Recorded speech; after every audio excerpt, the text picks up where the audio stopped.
Hola amigos de YouTube, aprovechaba que estaba haciendo la introducción de mis videos de ahora en adelante para YouTube para decirles cómo descargar efectos de sonido para sus proyectos tanto de Adobe After Effects como Sony Vegas y los demás. Bueno, eh, en la descripción dejaré un link el cual es una página que tiene más de 3, como ven, más de 3000 MP3, en realidad son para radios y bueno, son sonidos, son efectos, por ejemplo, aquí tengo uno, no sé si lo escuchen, pero aquí tengo uno.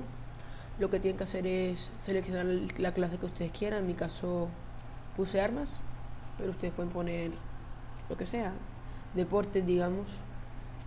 Y como ven, hay una amplia variedad de estos. Como ven, aquí hay varios. Seleccionan el que ustedes quieran. Se lo seleccionan y se les va a abrir una ventana como este.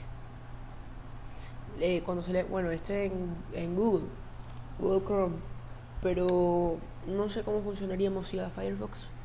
Pero bueno, ustedes le dan clic derecho, guardar como, y le ponen el nombre, lo ponen donde lo quieren guardar y ponen guardar. Y automáticamente se les descargará, se les guardará, perdón, como un archivo. A mí se me abrió como Winamp de sonido. Y bueno,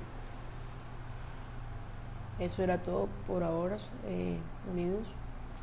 Como ven, una página muy interesante. Espero que les haya servido de algo este tutorial. Y bueno, hasta el siguiente video.